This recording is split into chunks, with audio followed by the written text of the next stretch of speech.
Bienvenue dans La Leçon, le podcast sur l'art d'échouer. Cette semaine, je suis ravie de recevoir un artiste plasticien capable de se réinventer sans cesse, Richard Orlinski. Artiste contemporain français le plus vendu au monde, on murmure que Sharon Stone, Pharrell Williams ou encore David Guetta comptent parmi les collectionneurs de ses œuvres. Richard fait partie de ces artistes toujours là, on ne les attend pas, il en a d'ailleurs tiré un livre aux éditions Michel Lafon. Je me doute bien qu'à vouloir sans cesse explorer de nouvelles pistes, il a dû avoir son lot de péripéties, autant d'échecs qui mènent à une sacrée réussite. Bonjour Richard. Bonjour, merci de m'accueillir.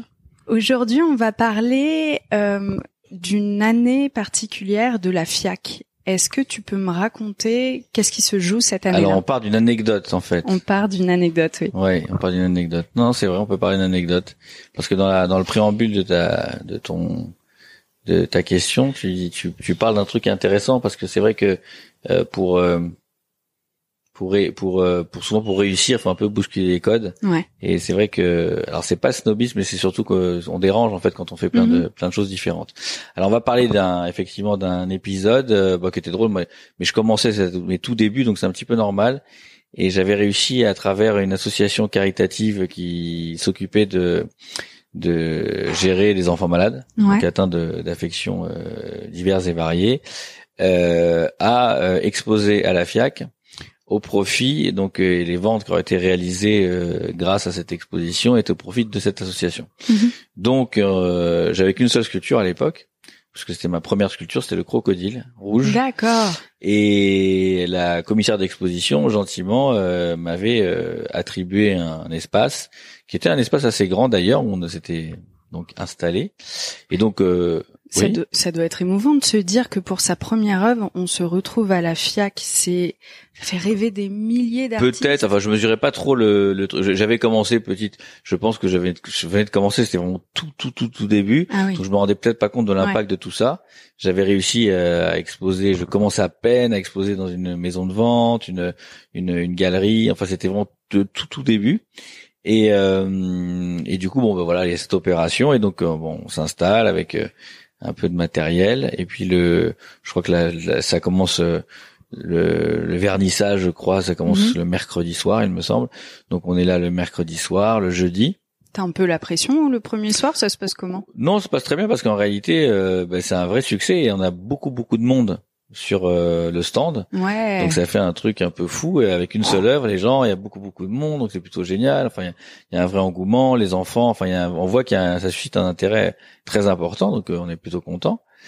Et puis le vendredi, donc là, mercredi soir, donc ça commence mercredi soir, vernissage, jeudi la journée se passe, et puis le vendredi vers je crois midi, il y a la commissaire d'exposition qui me dit bon voilà, on a un problème, Richard, tu vas pas pouvoir rester, il va falloir partir parce que les exposants se sont venus se plaindre en disant tu n'as pas suivi le cursus de candidature traditionnelle comme eux l'ont suivi pour exposer là, et le sous-jacent c'était que ça dérange beaucoup, il y a beaucoup de monde sur le stand et ça dérange beaucoup les exposants, donc déjà un problème de jalousie, un problème de voilà. Mais ouais, de dingue. Mais question, c'était la première fois que ça se passait comme ça, qu'une association fasse venir un artiste. J'imagine, moi c'est une idée qu'on a eu nous. Tu sais, nous on avait beaucoup. C'est notre force, c'est qu'on a beaucoup d'idées. Okay. Donc l'idée c'est voilà, donc voilà, et donc c'est vrai qu'on n'est pas passé par un comité puisque c'était pas du tout pour vendre, c'était pas du tout pour c'était pour exposer, pour parler de l'association, et puis pour le vendre au profit 100% de l'intégralité les revenus étaient consacrés à l'association. Donc nous, il n'y avait pas de vertu, on va dire, mercantile. C'était vraiment quelque chose d'entièrement caritatif. Bref, donc du coup, je me suis retrouvé à midi, avant 14h, à devoir plier bagages avec les clics et les claques. Et donc, je peux dire au moins, en tout cas, je peux le dire parce que les gens me disent non mais c'est pas vrai. Je peux le dire et je peux me targuer d'avoir exposé une fois à la FIAC, c'était assez drôle. Enfin, je l'ai refait une autre fois par la suite, mais c'était par intermédiaire d'une société avec qui j'ai fait un partenariat, et les sociétés parfois louent des espaces et donc c'est de manière plus induite, mais c'était assez drôle effectivement comme opération. C'est la seule fois où le fait que tu sois différent, là en l'occurrence parce que tu passais par un autre biais et puis que tu n'étais pas dans le cursus établi. C'est pas que ça, c'était parce que aussi, c'était parce que ça dérangeait, parce que je pense qu'il y aurait eu personne qui s'était arrêté sur le stand. À mon avis, ça aurait pas dérangé. C'est toujours pareil.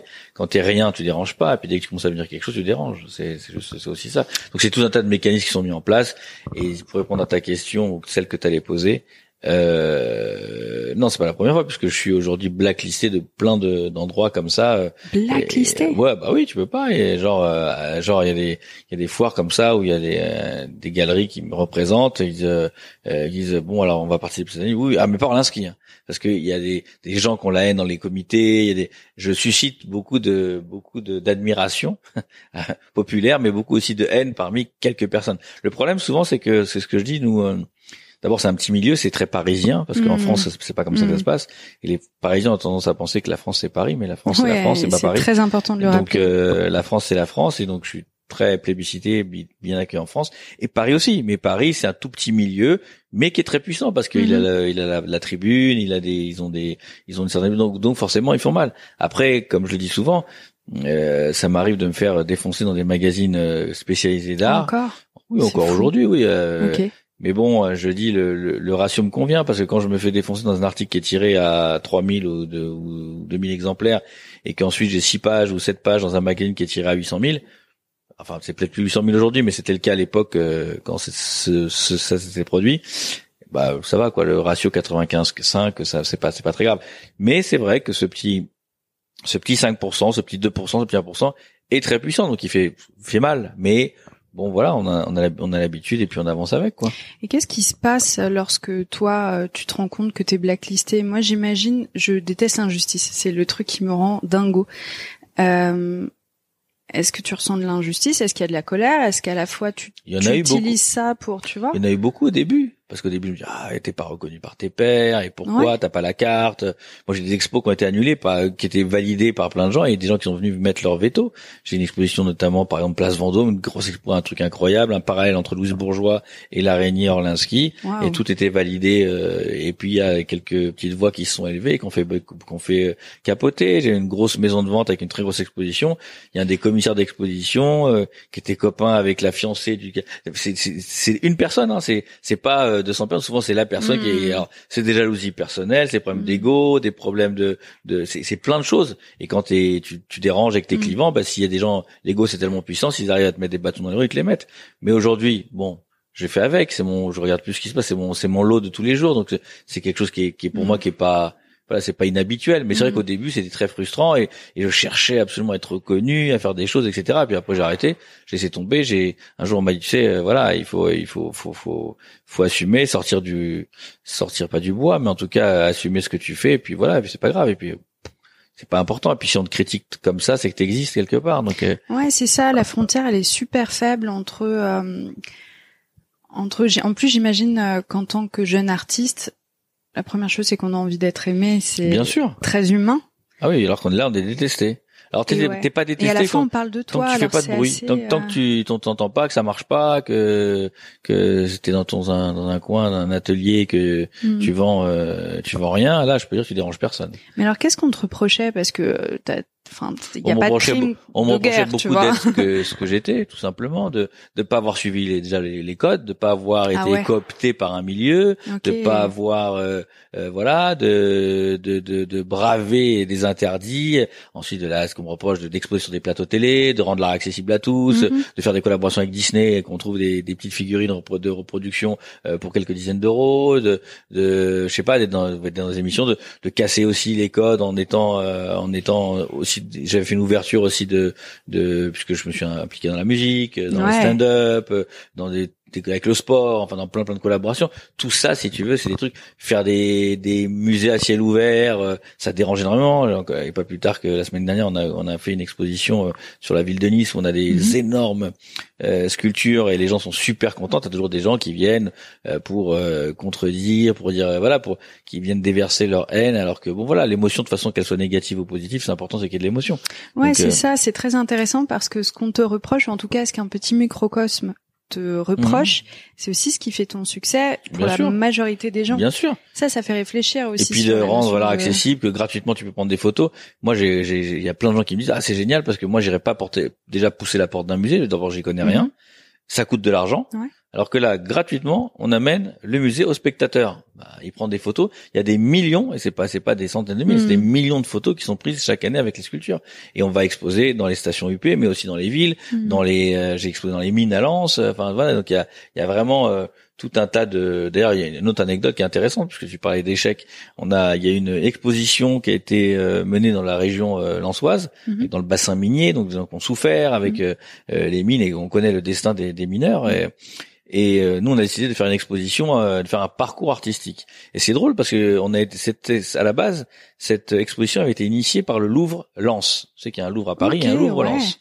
Et à la fin, donc tout le monde a été convaincu, les comités de communes, les préfectures, enfin toute la région a participé, la SNCF. J'imagine le truc énorme. La SNCF, tout le monde. Donc on a fait sur les terrils, sur la gare, on a mis un crocodile sur la gare SNCF de Lens, le stade de foot, tout le monde était convaincu. Et bien, figure-toi que la personne qui était une des personnes à l'origine de cette exposition, c'était le Louvre Lens, a été interdit par le Louvre Paris de participer à l'exposition. Donc la seule, et d'ailleurs c'est marrant parce que la réaction des élus locaux, des préfets, etc. Mais c'est pas les Parisiens qui vont dire qu'est-ce qu'on a à faire. On est des gens du cru, on décide, c'est chez nous. C'est les personnes là-bas du terroir, etc. Ils ont raison. C'est pas les parigots qui vont nous dire ce qu'on va faire. Et donc du coup, l'expo a été une super réussite. Quelque chose qui devait durer quelques jours a duré vraiment des mois. Il y a eu un accueil qui était incroyable. Et c'était drôle qu'effectivement la seule personne qui s'est fait taper sur les doigts finalement, qui était une femme, j'ai oublié son nom, mais qui était une des instigatrices de cette action qui était géniale, a été exclue et n'a pas pu participer parce que le Louvre Paris a interdit au Louvre Lens de faire cette exposition. C'est le summum du ridicule parce que limite t'aimes pas, mais c'est quoi le sens, c'est quoi le message de pas pouvoir participer à un truc comme ça? Il y a pas de message, c'est vraiment c'est de la haine, de la jalousie, il y a plein de mécanismes qui se mettent en place. C'est pas de l'art. OK, c'est ce que tu veux. C'est ce que je disais il y a pas longtemps, je dis c'est pas de l'art, mais donc ça met des émotions, c'est pas de l'art, c'est pas de truc, c'est de la décoration. Ouais, mais Marcel Duchamp, il est passé par là avant toi. Oui, et voilà, tout à fait. Effectivement, quand je vois ce bidet et qu'on m'explique pas ce qu'il y a derrière, moi je suis la première à juger, tu vois. J'ai du mal à comprendre par moments l'art contemporain. Bien sûr. Et je me questionne et j'imagine que ce discours-là, il existe depuis la nuit des temps. Sacré nombre d'années. Et puis ce qui est marrant, c'est que la FIAC, tu en parles de la FIAC, mais c'est quelque chose qui avait été créé justement pour justement donner accession et pour les gens qui étaient interdits, etc. Ouais. Ça avait été l'initiative, je crois que c'était avec Pompidou. Enfin, c'est quelque chose. Et une des personnes, une amie à moi, qui a contribué à cette création, elle était choquée quand je lui ai raconté ça, qui est une ancienne ministre. Enfin bon, donc pour tout ça pour dire que si tu veux, aujourd'hui, on est vraiment, on est face à des gens, qui sont en fait des recteurs de la bonne conduite, de ce qu'il faut faire, ce qu'il faut pas faire. Et si t'es pas dans leur truc, t'es pas dans le truc, et des exemples comme ça, j'en ai à l'appel, si tu veux. Et donc ce sera un prochain livre. Ouais, un prochain livre. Mais il y a vraiment une violence. Et puis tu sais, dans les comment on appelle ça, dans les activités traditionnelles, le maître mot c'est l'argent.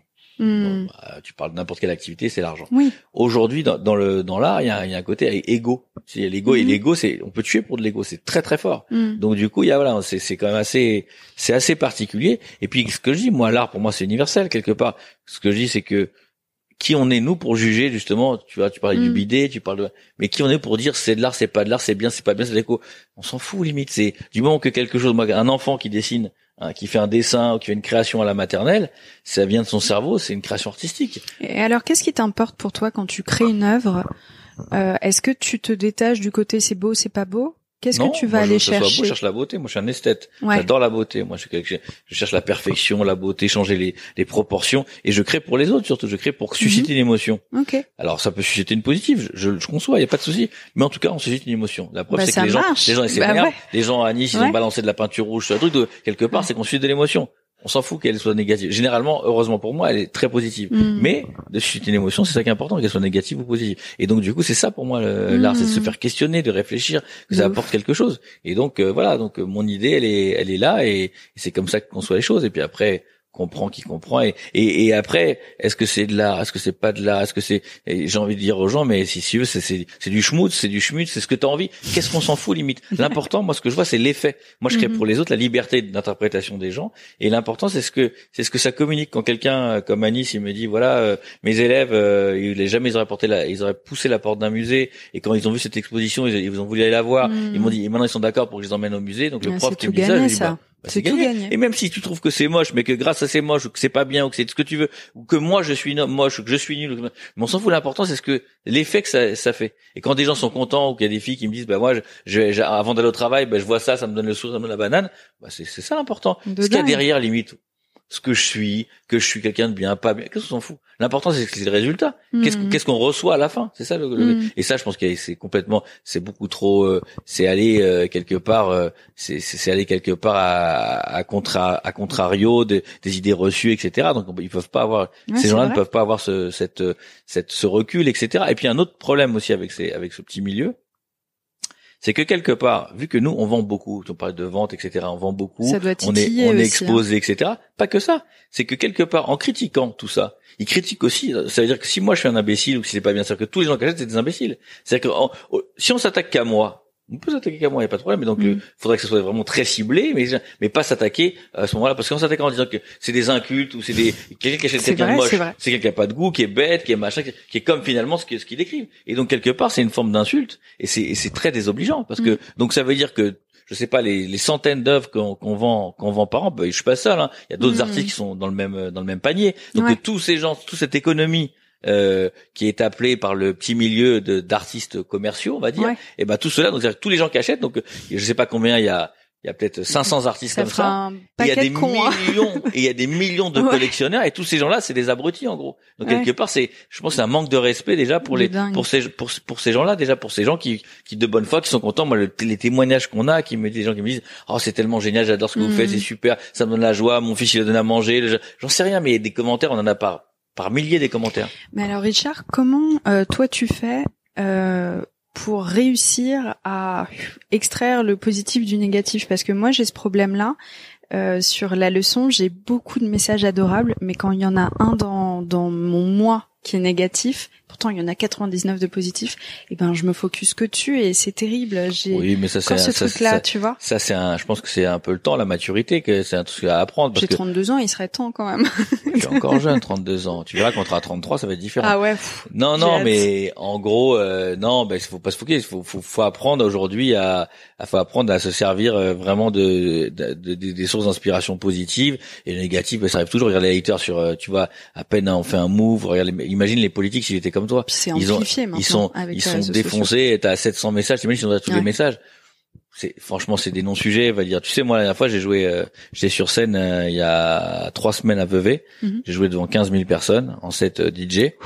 Et j'ai eu plein de super commentaires parce on livre un show qui a art et musique incroyable, avec des écrans 3D, des sculptures qui sortent de l'écran. Et du coup, j'ai eu 250 commentaires, comme toi, ou 300, et un mec qui me fait un point négatif, qui me dit, t'es nul. Bonjour, déjà pour commencer. Ouais. Donc, t'es nul. Non, mais rien. Donc, t'es nul. Je dis, franchement, j'adore. Enfin, tu m'en adores. S'il y a un mec qui me dit, tu vois, quelque part, moi, souvent, la critique, c'est tellement naze. C'est soit empreint il faut regarder ce qu'il y a derrière dans la critique. Tu vois, mais quand tu décortiques, si t'as envie de la regarder, tu peux l'oublier parce que ça sert à rien. Parce que franchement, faut prendre le pourcentage, hein. Ouais. Et sinon, il faut décortiquer, voir ce qu'il y a derrière. Voir parfois, des gens, ils te disent des trucs, mais ils savent même pas de quoi ça parle. C'est tellement, bon, puis après, voilà, donc Et est-ce que ça t'a servi? Est-ce que ça a orienté ton art aussi, ces haters? Est-ce que ça t'a donné peut-être aussi la rage de réussir encore plus? Quel est l'impact positif de tout ça que t'en as retiré? Non, parce que déjà, à l'époque où j'ai commencé, il n'y avait pas de haters, quoi. Les haters, c'était plus des gens. Les haters, les réseaux sociaux, des vraies personnes. Tu sais, Instagram, on est en 2013, je crois. Donc c'est les tout débuts. Il y a des photos avec des filtres dégueulasses, quoi. C'est tout début. Donc non, les haters, c'est maintenant. Donc maintenant, évidemment, on est rodé. Et puis on doit ça. Mais par contre, les gens, c'était beaucoup plus puissant que les haters, parce que les haters, finalement, ça reste impersonnel. Ils se cachent derrière leur écran et derrière des pseudos. Ouais, c'est vrai. Mais les gens, par contre, qui ne disent pas, mais qui dirigent, qui ont des petits pouvoirs, les pires, c'est les gens qui ont des petits pouvoirs. Et ces gens, c'est là, et ça, c'était très dur. Il faut faire composer avec, hein, t'as pas le choix, en fait. Faut dire qu'ils sont là et toi, tracer ton chemin. Et, on essuie pas mal de coups, mais je pense qu'il faut pas se l'arrêter à ça. Il faut continuer, faut pas regarder ce qui se passe ailleurs, regarder ce qui se passe pour toi et composer avec. Tu sais, c'est comme quand moi j'ai fait l'acteur studio et on te dit par exemple il y a des bruits, il faut que tu arrives à continuer à jouer malgré et se servir des bruits extérieurs pour les intégrer à ton jeu et à ta scène. Okay. Parce que souvent tu vois il y a un truc et puis tu vois il y a une porte qui claque là, comme il y a une porte qui claque, il y a un truc, il y a une fenêtre, il y a un machin qui et ben faut au lieu de dire ah putain ça me dérange, bah tu l'intègres, ça fait partie du jeu. Et bah ça les haters, les gens qui vont critiquer, bah tu sais que c'est ton lot, c'est ton lot, c'est du bruit, bah tu fais avec, tu composes avec et tu continues, et ce qui te permet d'avancer. Et effectivement si à chaque fois que tu as un bruit, tu t'arrêtes et ah c'est quoi ça, bah tu peux pas avancer. Et donc faut arriver à intégrer ça, et c'est un exercice, mais ça c'est facile. Et alors toi tu dis tu fais beaucoup de conférences et en tout cas tu as une vraie vision intéressante de l'échec, mais à l'anglo-saxonne, l'échec construit et pousse à aller au-dessus. Qu'est-ce que tu dis aux jeunes artistes qui sont encore dans cette période-là, tu sais, où ils ont terriblement envie d'être aimés, ils ont encore peu confiance en eux? Parce que la confiance, elle s'acquiert aussi avec le fait de faire, quoi. Au départ, on est un peu fébrile. Alors, envie d'être aimé, je sais pas, parce que ce qu'on peut leur dire, c'est que, déjà, l'échec, c'est pas grave. Si on tente pas, tu risques rien à rien. Le travail, enfin, les vertus du travail, notion de l'échec est très importante, parce qu'effectivement, je pense que sans échec, tu ne peux pas réussir. Parce que l'échec, ça te permet de voir. C'est vrai que la méthode anglo-saxonne est complètement différente. Ouais, c'est clair. Regarde, tu vas ici, tu fais une banqueroute, tu fais une faillite, et ben, jamais une banque, elle va te reprêter. Aux États-Unis, ils vont plus te prêter si tu as fait une faillite, parce qu'ils vont dire, t'as eu l'expérience, donc tu as appris de tes échecs, parce qu'on dit qu'on apprend de nos échecs, pourtant on le dit en France. Mais en fait, on ne le tolère pas. Donc ici, c'est là que les enfants sont éduqués à réussir. Et c'est pour ça qu'il y en a beaucoup qui réussissent pas, parce qu'on a un espèce de système même universitaire, scolaire, qui est basé sur quelque chose de le succès à tout prix. Mais bon, ça n'existe pas, ça c'est complètement illusoire. Et donc je pense qu'il faut effectivement tenter, faut prendre des risques, et puis le conseil qu'on peut donner, c'est d'être très disruptif. Il faut essayer d'être différent des autres, parce que qu'est-ce qui va faire la différence entre 4 personnes qui vont faire la même chose, 4 personnes qui vont peindre en bleu? Ben il va falloir trouver un truc, que ton bleu il a un truc de différent, ou que quelque chose de différent. J'ai fait une conférence à Marseille il y a la semaine dernière, il y a 15 jours. C'était un forum emploi. Et je leur disais justement, les enfants, enfin les gars, c'est des grands, je lui dis soyez disruptifs, parce que si vous n'êtes pas disruptifs, ça va pas fonctionner.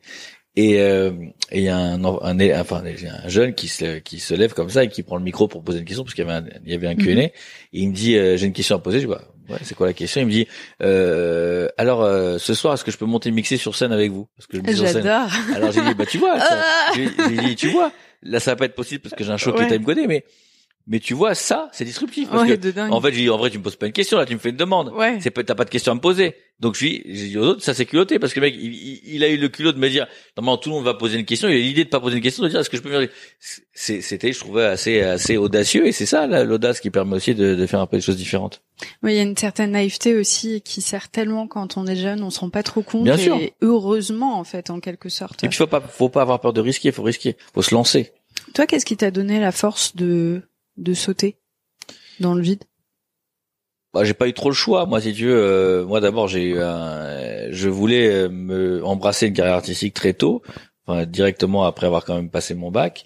Et moi, j'avais pas les moyens financiers d'attendre que ça fonctionne. J'avais pas de quoi bouffer à l'époque. On divorçait, c'était un espèce d'environnement compliqué. Et donc j'ai fait des castings pour ce que je voulais faire, du cinéma, du théâtre, etc. Et puis des déceptions, t'es pris, t'es pas pris, machin. Et puis à un moment, je pouvais pas. J'ai dit, faut que je travaille et gagne ma vie. Et donc j'ai continué le cursus universitaire, et puis j'ai adopté, enfin en tout cas j'ai fait des métiers divers et variés pour gagner ma vie.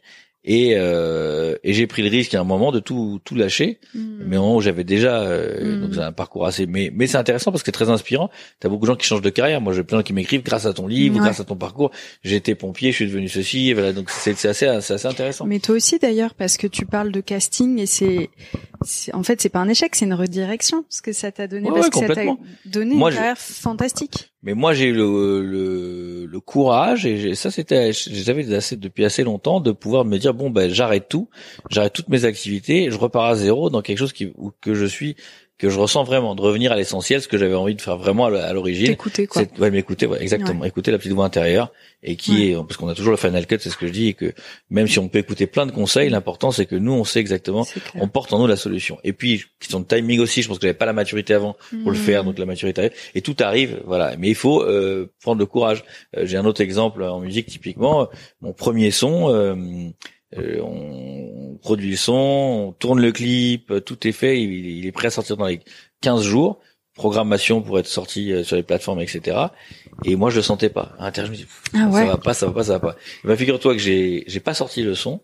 Et donc, toutes les équipes qui avaient bossé, ils m'ont dit, ah non, mais tu peux faire ça, non, etc. Je dis, vous avez tous été payés, je dois rien à personne, machin, j'arrête. Donc, les gens qui étaient sur la vidéo, ils sont pas de trucs, le son, les producteurs, machin, j'ai tout arrêté. Et j'ai eu raison parce que je pense que ça aurait pas marché. J'avais un truc qui me dérangeait. Et 1 an après, je sors un autre son complètement différent avec une artiste qui s'appelle Eva Sandman. J'étais 3 semaines numéro 1 de l'Airplay, j'ai eu un disque d'or, et voilà, etc. Donc tu vois, il faut savoir aussi avoir des échecs. J'en ai des histoires comme ça, j'en ai 50 000. Des échecs aussi typiquement j'avais fait un projet dans une activité commerciale et un projet qui était énorme. Le projet ne se fait pas. Moi, j'étais super triste pendant machin, etc. Et 1 an après, 2 ans après, il y a des rencontres, c'est trop compliqué à rentrer. Je fais un projet identique dans la même branche, et c'est l'explosion. Et c'est en termes de chiffres 100 fois, en termes de notoriété, de chiffres, et tout, 100 fois ce qu'aurait été le projet qui aurait pas duré. Donc quelque part, parfois un échec arrive pour un mal pour un bien. Mais c'est ouf, pour moi, ça c'est une expérience universelle. Tu sais, c'est le cas des entretiens d'embauche qu'on veut absolument avoir et qui se font pas. On est super déçus, et il y a souvent des petits miracles qui se produisent, et 1 mois, 2 mois après, tu te chopes un job qui est mieux payé dans la meilleure branche, et tu te dis heureusement que j'ai pas été pris. Donc c'est le timing, faut savoir s'écouter, quoi. Et parfois, voilà. Alors c'est vrai que moi j'étais content, c'est mon premier truc, c'est tellement important et tout. Mais si j'avais, il y a une leçon à tirer de tout ça, parce que en vrai, on a la solution. Parce que si j'avais réfléchi à ce qu'on me proposait, quand tu réfléchis, tu vois que le truc il pouvait pas aller très loin. Alors c'était super sur le moment, parce que, et puis en même temps tu te dis on t'a pas proposé mieux aussi, donc il y a aussi ce truc là. T'as la trouille, et puis t'as besoin de gagner ta vie. Voilà, exactement. Normal. Mais si tu veux, si t'as un peu de jeu de recul, et c'est très compliqué, mais où t'es bien entouré, tu peux te dire que ça va pas aller loin. Ça va faire un truc, mais ça ira pas loin. Ça va faire un peu d'image, mais ça ira pas loin. Alors que l'autre projet allait tellement plus loin. Bon, ça c'est compliqué à gérer quand même. Ouais, mais j'adore ce truc du timing. Ça donne l'espoir dont on a besoin pour se dire, ok, bon là je suis super déçu, et c'est normal d'être déçu. Personne n'aime échouer. Bien sûr. Se reposer, souffler un peu. Et puis il faut apprendre. Il faut se dire écoute, si c'est pas le moment, c'est pas le moment. Ça arrivera au moment où tout arrive au bon moment, quoi. Ouais. En tout cas, je pense qu'on a tous une petite étoile qui brille, et je pense faut juste savoir la saisir, être à l'écoute. Et que si t'es à l'écoute, je pense que tu chopes les trucs comme ils arrivent, etc. Mais c'est un joli mot de la fin. Ouais. Merci beaucoup, Richard. Avec plaisir. Ça fait du bien d'entendre de la part d'un artiste qui est internationalement reconnu que les échecs construisent, qui sont nécessaires, et surtout que tout le monde passe par là. C'est ok, ça fait pas de toi un loser parce que tu te surtout que quelqu'un qui a réussi ne peut pas avoir, il a pas réussi, il a pas eu d'échec. Si quelqu'un te dit ça, c'est un menteur. Oui, il a rien fait. Ou il a rien fait, ou il a gagné peut-être au loto. Et encore, je sais pas quelle vie là, parce que quand tu gagnes au loto, je vais peut-être aller gratter 2-3 petits tickets. Ouais, je sais pas ce que t'en ferais, on sait jamais. On se divisera les gains ensemble. Ah, ça avec plaisir. Je suis partant. Merci beaucoup. Avec plaisir. J'espère que cet épisode vous a plu. Pour suivre les coulisses du podcast, n'hésitez pas à me follower sur Instagram @Paulette_Grisoni, sur Twitter, podcast LL en majuscule, ou sur Facebook, La Leçon Podcast. On se dit à très vite pour un nouvel épisode.